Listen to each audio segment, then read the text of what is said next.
I'll just stay up here. Is that what you said, Mo? He's already telling me what to do. It's my vice chair. So as you can see, the People's Choice Award, we've set high standards from last year's celebration. This year's program takes a different look at what it means to be citizens of our great city of Columbus. To introduce our speakers, please welcome the president of Plant Moran, Robert Shinton.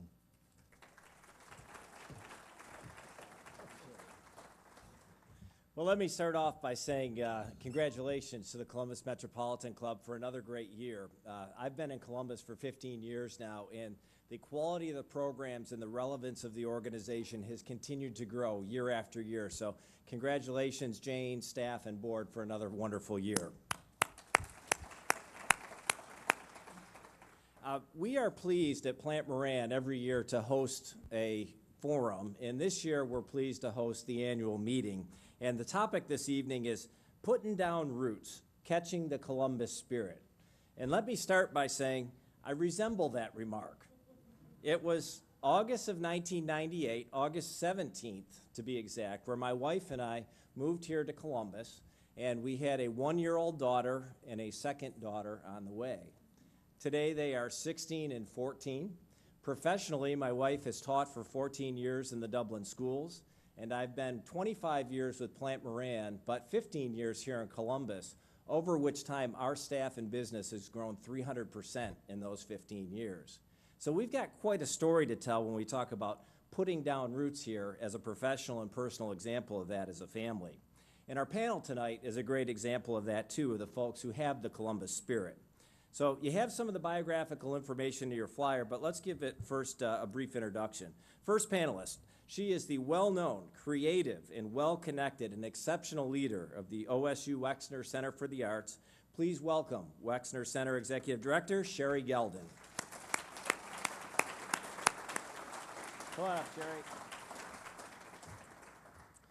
Next up, spirited, talented, fun, funny, recently retired from the law firm Voorhees, Sater, Seymour, and Peace. That doesn't even begin to tell the story. But a true Columbus advocate, please welcome Kathy Ranciere.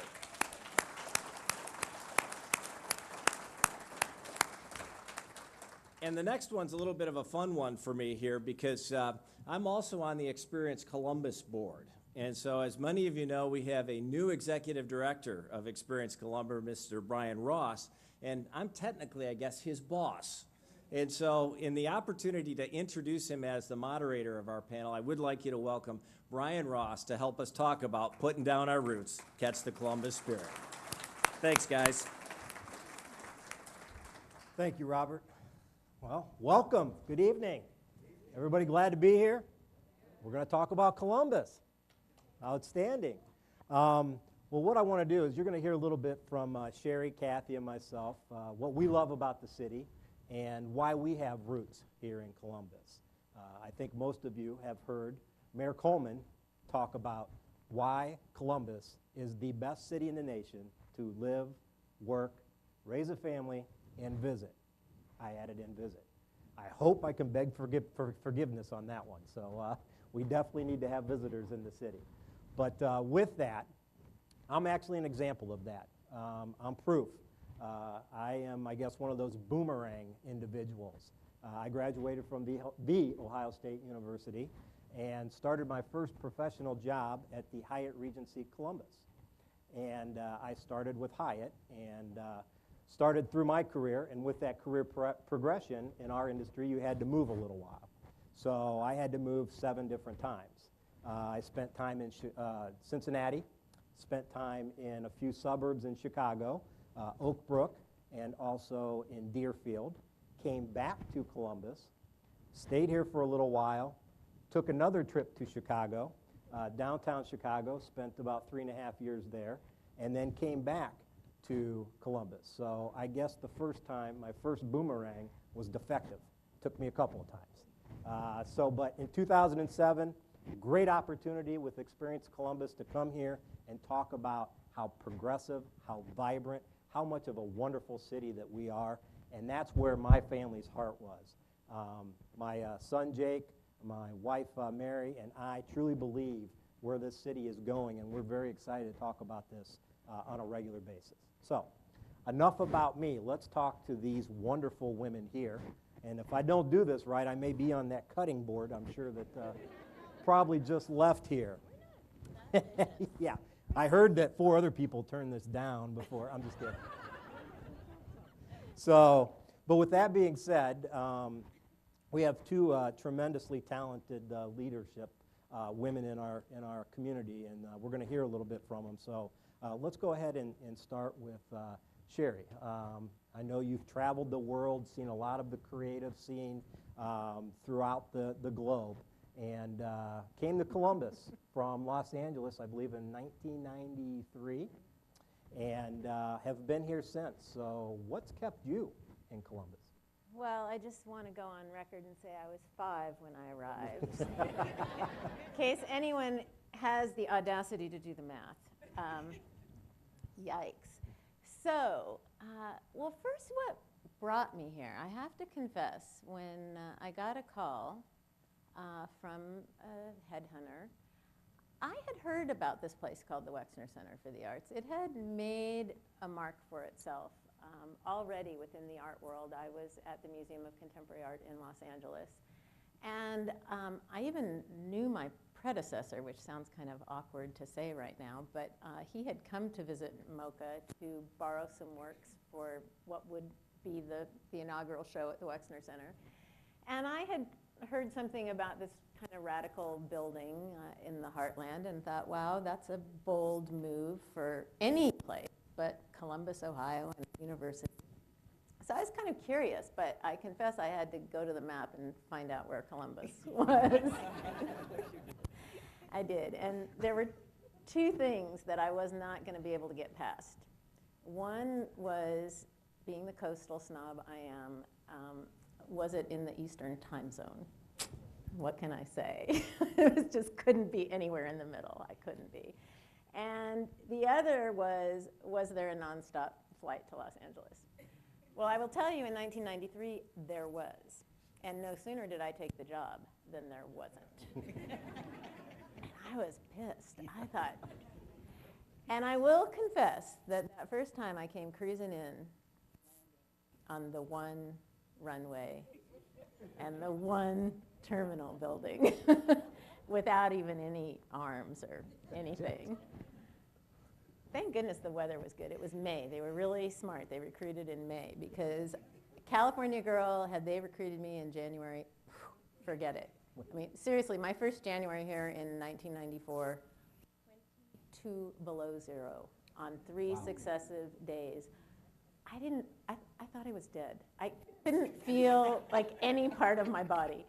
But to make a long story short, I decided that I wanted to give it a go. And here I am 20 years later, and I love it. I love the center. I love the university. I think this is an incredibly open and welcoming community. It's a diverse and truly integrated community.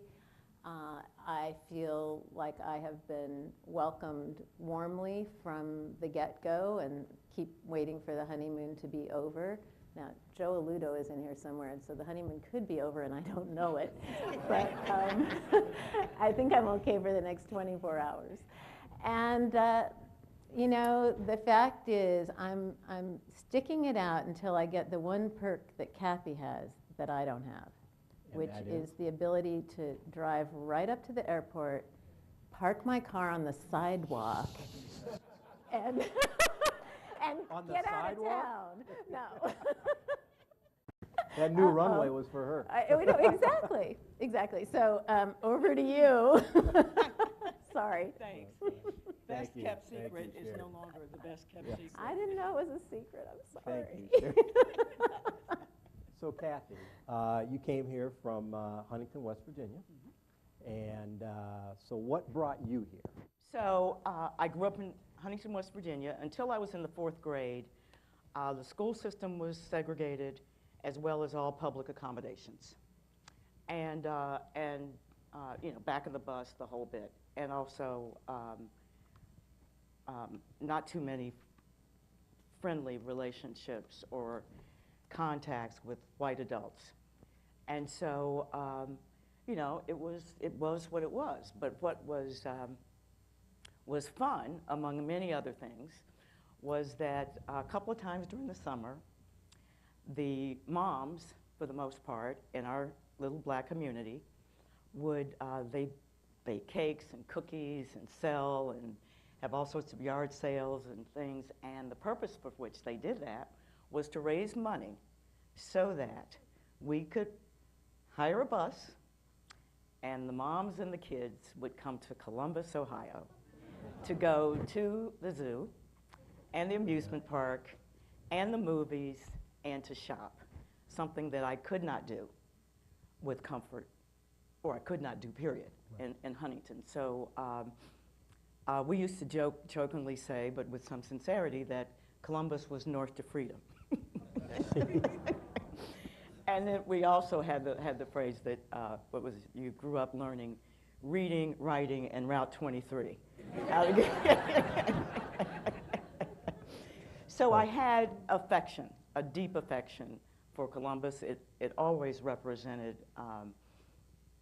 a place that, you know, you could be yourself. You could have good encounters. You could try on clothes in a store.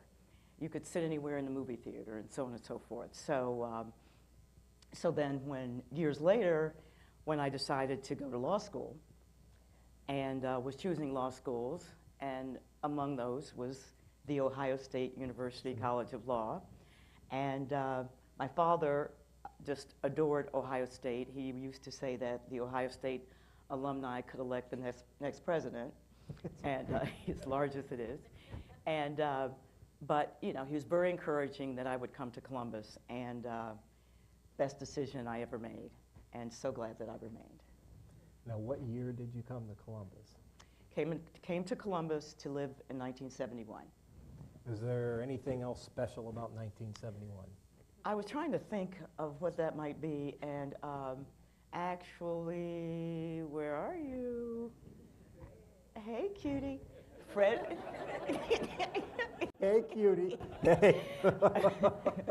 We met the day before law school. Okay. I was wandering around lost, and he He was kind to come and help you. Well, he was kind enough to say, you see, you've got 400 pages to read for class tomorrow. Well, Kathy, one of the great things about our community is that all residents sort of rise to the occasion and participate and give time to a lot of great causes in our community, and you're probably a leader in that. You've had an impact on many different things through many different boards in your service time. Is there one or two projects you may be most proud about?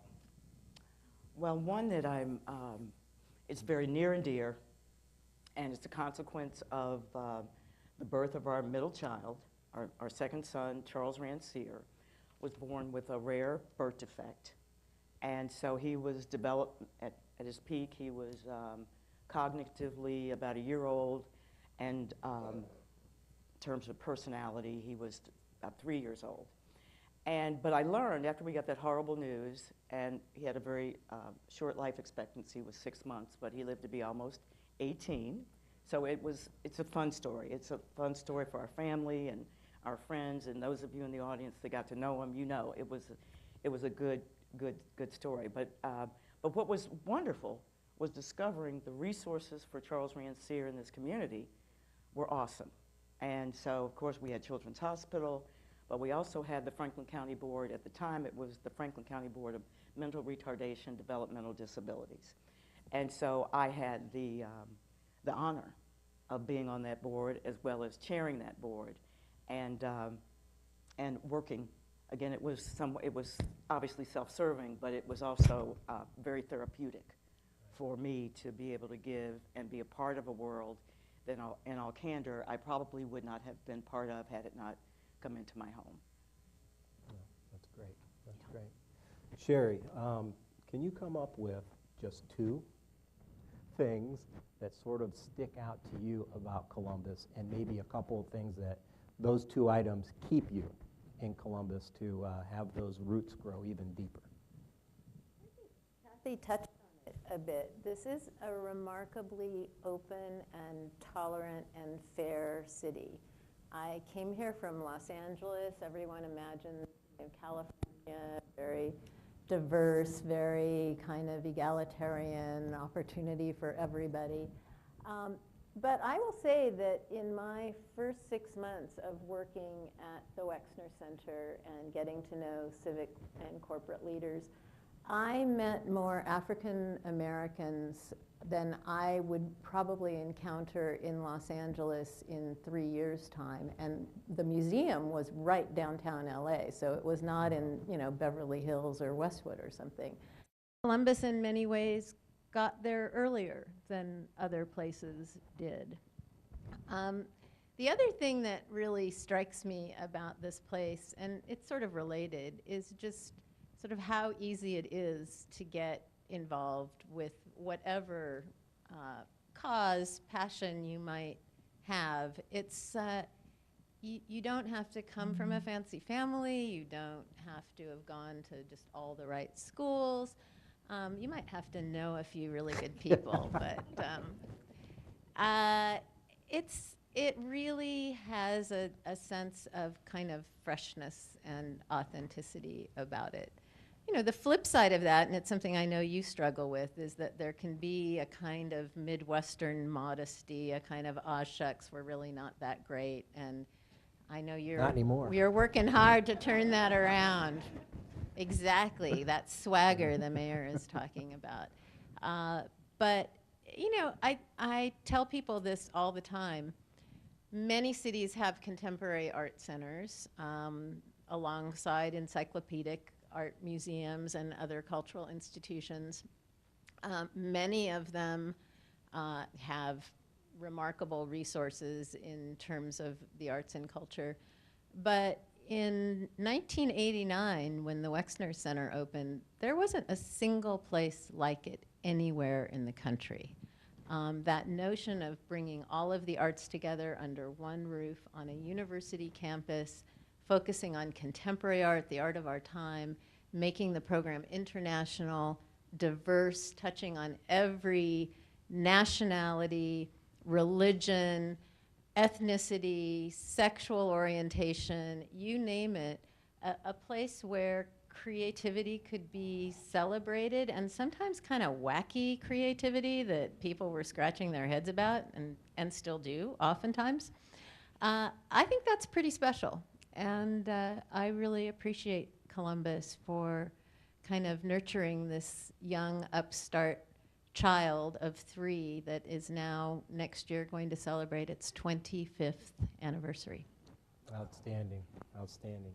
Well, for the audience, if you can start thinking maybe of some questions you may have. We have a few more that we're going to go through here, but in about 10 minutes or so, we're going to ask people to come up and ask questions to either of us. But Kathy, from your standpoint, Experience Columbus's mission is to sell and market the very best of Columbus. What are maybe some of the things, a couple of things you would consider the very best of Columbus? Well, I know, can you hear me? On those occasions that I've had the pleasure of serving on a search committee and therefore, you know, interviewing people and hoping that they will move here and take the position, I have had therefore the opportunity to pitch Columbus, pitch it hard. And the first thing I emphasize is, or I'll say, it's easy. We're not the big easy, but we're easy. You know, I mean, just getting around, doing things, as Sherry said, meeting people.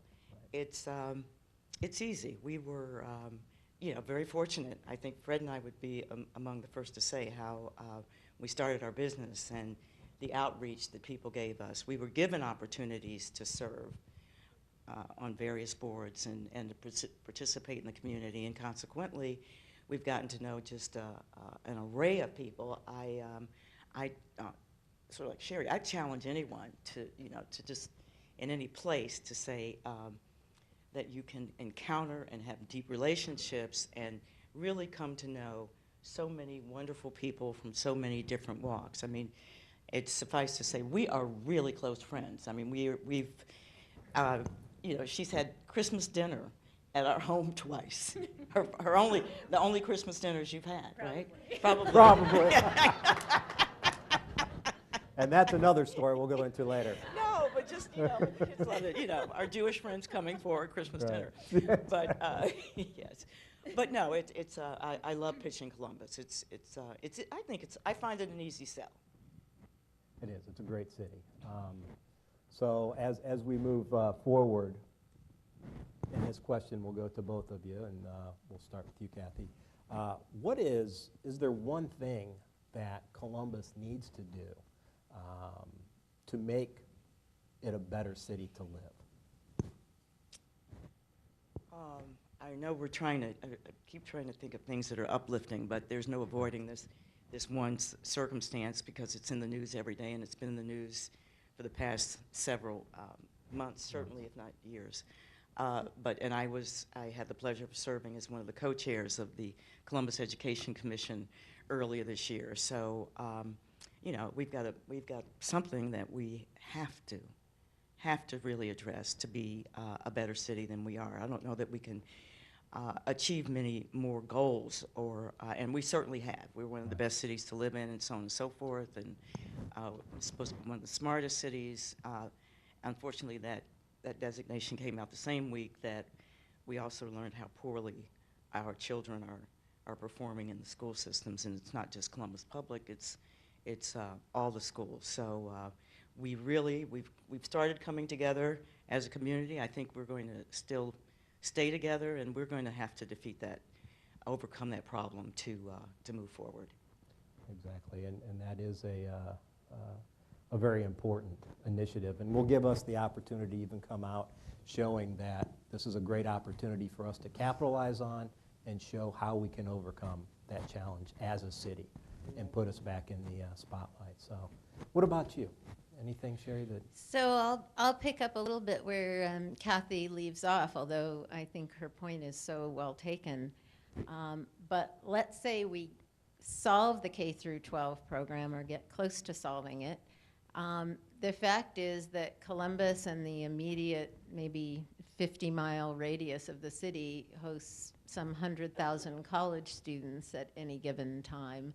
And I know that civic leaders and university leaders have become much more aware of how important it is to make those students feel welcome, feel like they're not just transient citizens, but future citizens, and create opportunities for them, whether it's on the cultural side or sports or entertainment of whatever kind. And I think this whole notion of keeping our best and our brightest here and offering the full spectrum of what they might encounter in a presumably more cosmopolitan city is hugely important. And I know a lot of people in this room are working hard on that, and I think we shouldn't let up. We should actually redouble our efforts, because I have to say, in my 20 years here, I see a huge difference. It is really remarkable to me how many young entrepreneurial startup companies, creative companies, are deciding that they want to be here. And some people are actually moving from elsewhere to come. They're not just hanging out after college because they don't know where else to go. So I think Columbus is really on the upswing. A lot of energy, a lot of energy. Okay, we have one last question, and this, again, will be a question for both of you. So we'll start with you, Kathy. And I just moved here from Huntington, okay? Just came to Columbus. What advice would you give me? Okay. What I would, no, that's what I was going to say. No, it's what I was going to say. It's what I usually say. You didn't have, I really was going to say that. I really was. I was saying, And this is by your sponsor. No. No, but one of the things I put it in the context, Brian, of when I meet young attorneys or I'm mentoring a young attorney, and it is one of the things I say is, among other things, is join the Columbus Metropolitan Club. Also, I just encourage people to be open, be friendly, smile, approach people. People here they're friendly, they're open.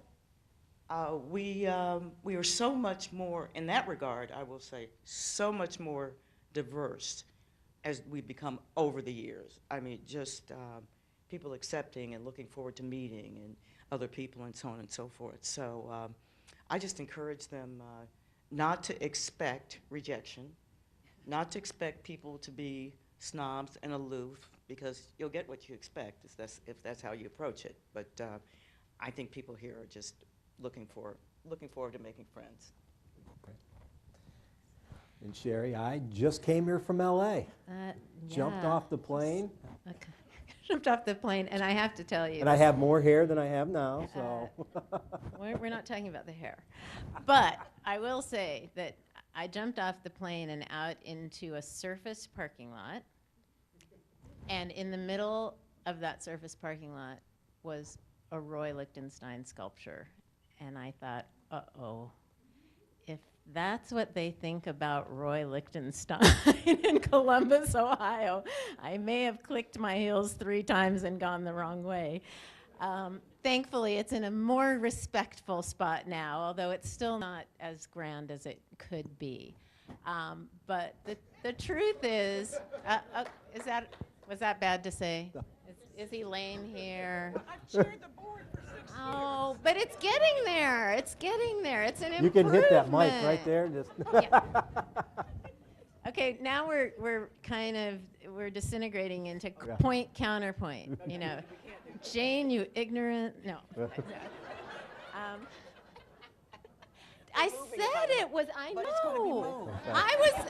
I was giving you an entree. I knew it was going to be moved. Gosh, she just doesn't trust me. All right. So, what was the question? what would be the one piece of advice you'd give Oh, somebody advice. coming to Columbus?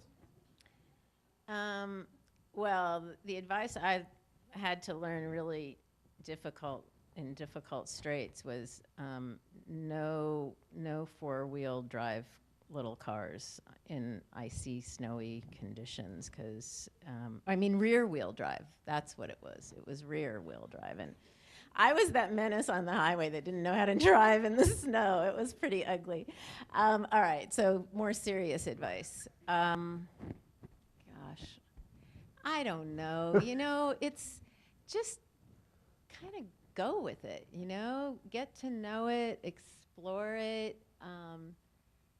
you know, and for people that are natives or have been here for a long time, quit apologizing for it. I can't tell you how many times I'd be introduced to someone, and as soon as they heard I was from LA, they'd say, oh gosh, like, why'd you come here? How'd we get you here? Oh, we're so sorry about X, Y, and Z.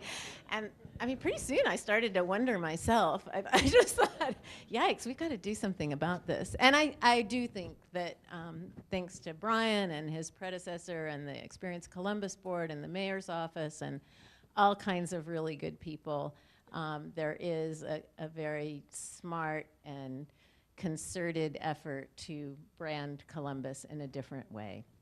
And I guess the last thing I would say is keep a sense of humor. Every once in a while, I think we all take it all a bit too seriously.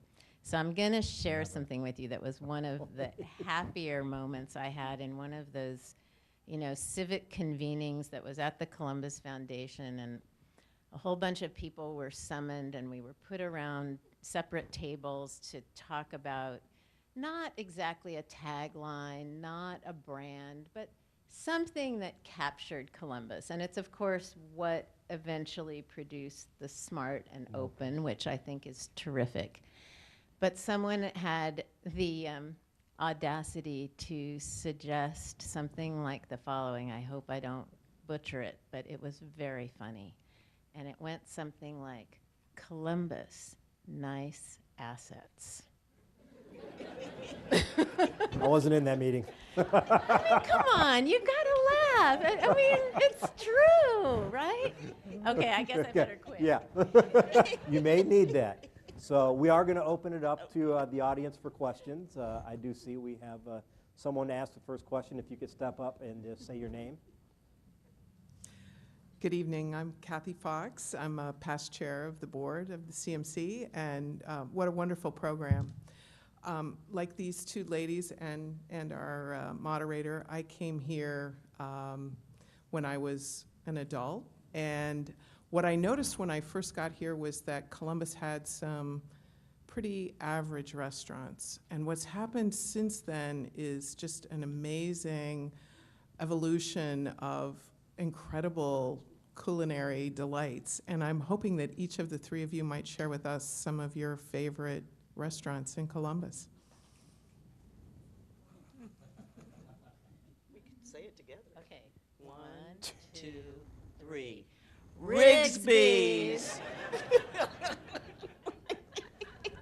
I would say we have a plethora of wonderful restaurants in Columbus, and we have the opportunity to share those great culinary talents that we have to all the visitors that we bring into Columbus. I will say I do enjoy having a burger at Thurman. So. Actually, I have to say that too has really changed dramatically in my time here. And Kathy and I are teasing each other about the fact that we probably end up at Rigsby's far too often. But I do want to say, apart from everything else, that there's an example of someone who took a risk, who invested in a part of the community that 25 years ago most people thought he was crazy for investing in. And now he himself can probably hardly afford the rent there, right? So the notion of being entrepreneurial about these things is, I think, really valuable. True talent, true asset, a true asset to the community. Good Yes. evening. I'm Wally Bakari, Tawana Cable. I moved here from Los Angeles, just like you. Okay. So it seems to me from this conversation that we all know that Columbus, for some reason, people don't know about Columbus and what we have in Columbus. I mean, for the life of me, I cannot get a friend of mine from LA to come and visit.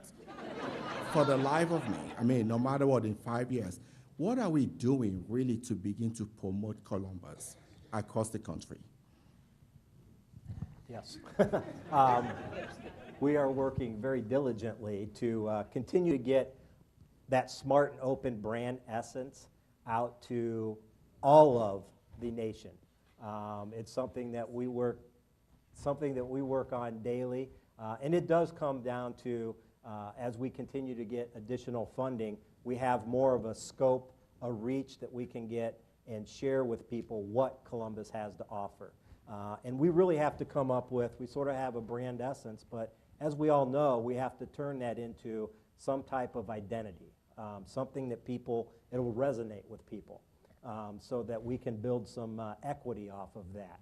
And that's really what we're struggling with now. Some of our greatest asset is our biggest challenge. And one of our greatest assets is that we are a very diverse and smart and open community. And when we say diverse, it's not just culturally, it's the economy. We do a lot of things very well. So we have to work as a community to understand, okay, what is that we're taking out to the nation, to the world. So it is something that is a priority of our organization. If you speak to anybody, whether it's with the partnership, the mayor, the county commissioners, anyone, it's a priority for us to get our name out there. And we've done well. A lot of people are starting to understand what a culinary gem we are, and just overall the cultural assets that we have. More and more, we have sales offices in Chicago and Washington, D.C. They're starting to understand a little bit more of what we do. But yes, it continues to be a challenge. Long-winded answer, but. We're done taking questions, right? I don't know about you. I was gonna say we're finished. I don't know. Me too. First of all, let me say that I'm offended by the reaction of all three of you to my stepping up to the mic. I'm Angela Pace, and I'm the Director of Community Affairs for WBNS 10 TV, and I am proud to say I know all three of y'all. And that as a homegrown Columbus resident native, I want to thank all three of you for what you have brought to Columbus. All of you have made a serious contribution. Sherry, I'm not quite sure about you. I'm still, jury's still out, but we do thank you. On a serious note, Kathy and Brian, you both have children. Kathy, you've got 3 beautiful granddaughters. What do you, Brian, say to Jake? And Kathy, what do you say to your 3 beautiful little girls about staying in Columbus? Jake's what, 16, 40, He acts 60? like that, but How no, old yeah, is he? 40, Okay. 60. He's, But what- he's actually 17 going on 40. Okay. But what do But yes. you say to them to keep them in Columbus? The number one thing I would say to my son and I do is opportunity. There is plenty of opportunity to do whatever you choose to do in Columbus. And that is from a lifestyle standpoint, from a professional standpoint. You have everything here. And he grew up a lot in Chicago, but he goes, I really enjoy Columbus, Chicago, but Columbus is a place you can live, have friends, and really start some type of profession. So. And again, in similar fashion, what I say to them is that if we want to do something, if we're just bored and decide that on a Saturday and just either look in the Weekender or look through the paper or whatever, or go online, there's always something fun to do. And that goes for adults too. I mean, we have, great cultural outlets, thanks to people like Sherry and others, but, Columbus has something for everybody, and certainly for young people.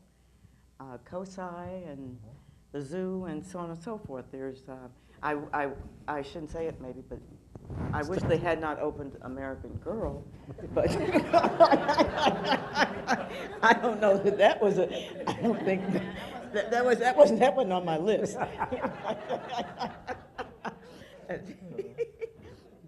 Thank you, Angela.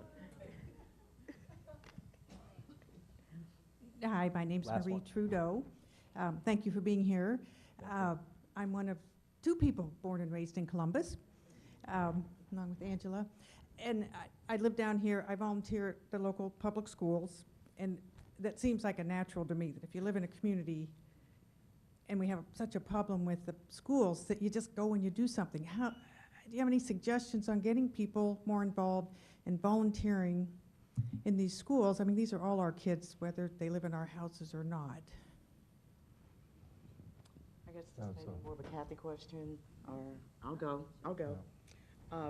One of the things that we looked at very closely with the Education Commission was parent involvement. You can't get around that. And also, then that led to community involvement. And so in our list of goals and recommendations, it is strongly recommended that, especially with regard to Columbus Public, that there is a concerted effort from the principal level down to the teachers and so on and so forth, PTAs, that we go into the homes, in fact, that those people that interact with the children, that they know more about the children, that they know what they go home to, and that way we're starting, we're starting at a level that I think is absolutely necessary if we're going to move the dial at all. And I would also say, the library system that we have obviously is second to none. And the way that right now they are continuing to break ground and provide those resources in some of those neighborhoods and give them the opportunity to come and learn. And that's special, and I think that's something that is very good that our community is moving forward in. And I would just add to that, because I do think that the library has done extraordinary things and continues to hold out great promise for all kinds of different community outreach and education. And I'm also really pleased that even the arts organizations are seeing themselves, so they always have, as educational institutions as well, but the degree to which they are engaged with the public schools and the charter schools and the private schools to kind of augment what the basic curriculum is. And we all know that anything that's considered frill or ornament has been long since banished from the curriculum.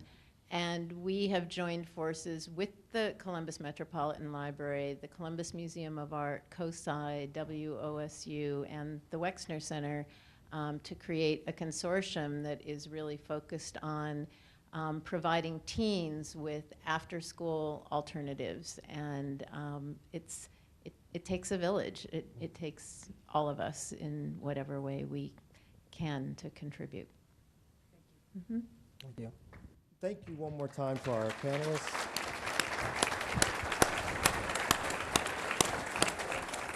As we close, I'd like to invite you to continue your evening with us. There's going to be music, food, libations, and just to let you know, the bar closes at 8, but we can stick around and visit until probably about 8:30 or a little longer. Please help me once again thank our evening host sponsors, Grange Insurance, and sponsors Plant Moran, American Dairy Association Mideast, and Giant Eagle.